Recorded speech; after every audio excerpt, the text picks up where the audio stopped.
New York, Los Angeles और Miami. America की ये मशहूर जगहें हर साल लाखों टूरिस्ट को आकर्षित करती हैं, लेकिन अब हालात बदल रहे हैं। अमेरिका की सख्त इमिग्रेशन पॉलिसी और बॉर्डर सिक्योरिटी के कारण कई देशों के टूरिस्ट डिटेन हो रहे हैं, एंट्री को रोका जा रहा है और कुछ को वापस भेजा जा रहा है। अब हालात इतने बिगड़ गए हैं कि कनाडा के ट्रैवल एजेंट्स ने अपने क्लाइंट्स को अमेरिका जाने से रोकना शुरू कर दिया है। तो आखिर अमेरिका में ऐसा क्या हो रहा है? टूरिस्ट को डिटेन क्यों किया जा रहा है? कौन कौन से देश अमेरिका जाने पर चेतावनी जारी कर चुके हैं? चलिए सब कुछ आपको बता देते हैं इसी वीडियो में। Hi everybody, I am Neha Upadhyay and you are watching NBT tech. हाल ही में अमेरिकी सरकार ने गैर कानूनी इमिग्रेशन के खिलाफ कार्रवाई तेज कर दी है। बॉर्डर सिक्योरिटी को बढ़ा दिया गया है, जिससे टूरिस्ट की एंट्री मुश्किल हो रही है। रिपोर्ट्स के अनुसार कई सारे टूरिस्ट को डिटेन किया जा रहा है और कुछ को तो एंट्री तक नहीं दी जा रही। जिनके डॉक्यूमेंट्स में छोटी सी भी कोई गलती है, उन सभी पर इसका असर हो रहा है। वीज़ा फ्री एंट्री वालों पर भी शक किया जा रहा है।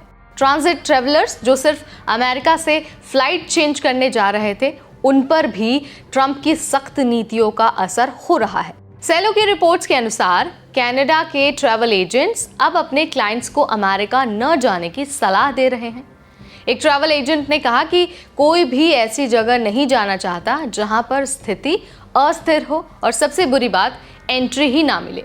बहुत सारे एजेंट्स का कहना है कि आप अमेरिका को छोड़कर दूसरी जगहों पर यात्रा करें, अमेरिकी डॉलर का इस्तेमाल ना करें क्योंकि इससे अननेसेसरी जांच बढ़ सकती है। इसके अलावा एजेंट्स का ये भी कहना है कि अमेरिका के बजाय कनाडा या फिर यूरोप से डायरेक्ट फ्लाइट आप ले सकते हैं। रिपोर्ट्स के अनुसार ICE ऑफिसर्स ने हाल ही में 4 टूरिस्ट को डिटेन किया। इन 4 टूरिस्ट में से 3 यूरोप से थे और 1 कनाडा से था। ये सभी लीगल वीज़ा के साथ आए थे, लीगल वीज़ा के साथ ट्रैवल कर रहे थे, तब भी इन्हें डिटेन कर दिया गया।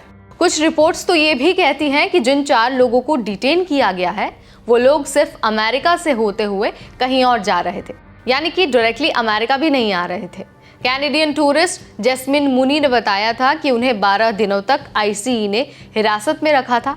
उनका कहना था कि ऐसा लग रहा था जैसे उन्हें किडनैप कर लिया गया हो। इन सारे सिनेरियोज़ के बाद, इन सारी चीज़ों के बाद सवाल तो ये भी उठता है कि अगर आपके पास सही डॉक्यूमेंट्स भी हैं तो भी आप सेफ हैं या फिर नहीं हैं। अब देखिए, अमेरिका में बॉर्डर चेकिंग इतनी ज़्यादा बढ़ गई है कि कई देशों ने अपने नागरिकों के लिए ट्रैवल एडवाइजरी तक जारी कर दी है। ब्रिटेन ने अपने नागरिकों को आगाह किया है कि ESTA वीज़ा होने पर भी एंट्री की गारंटी नहीं है, यानी कि वर्क वीज़ा होने के बाद भी अमेरिका में एंट्री की गारंटी नहीं है। इसके अलावा जर्मनी ने भी बहुत सारी ट्रैवल एडवाइजरी जारी की है।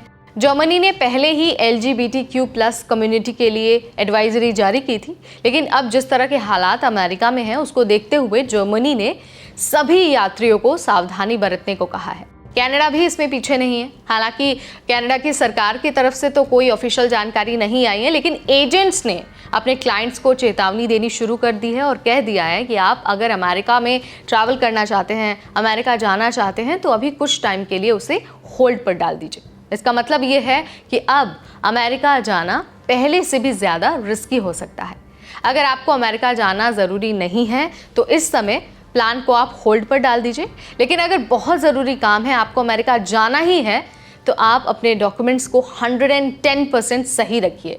ट्रांजिट फ्लाइट के लिए आप अमेरिका से बचिए, दूसरे रूट आप ट्राई कर सकते हैं। अगर कोई आपको प्रॉब्लम हो रही है तो आप अपने देश की जो एम्बेसी है वहाँ से तुरंत संपर्क कर सकते हैं, ताकि फ्यूचर में आपको किसी तरह की कोई समस्या ना हो और आप डिटेन होने से बच जाएं। तो कनाडा समेत दूसरे देशों ने भी अमेरिका जाने वाले ट्रैवलर्स के लिए एडवाइजरी रिलीज़ कर दी है और उन्हें चेतावनी भी दे दी है कि भाई, अगर आप अमेरिका ट्रैवल करने वाले हैं तो थोड़ा सावधानी आपको बरतनी पड़ेगी।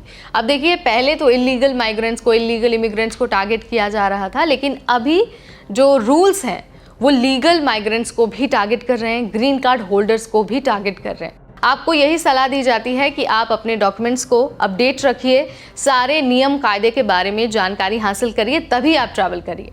सो यहाँ पर मैंने आपको सारी चीज़ें बहुत आसान भाषा में समझा दी है। आई होप आपके माइंड में जितने भी डाउट थे सब क्लियर हो गए होंगे।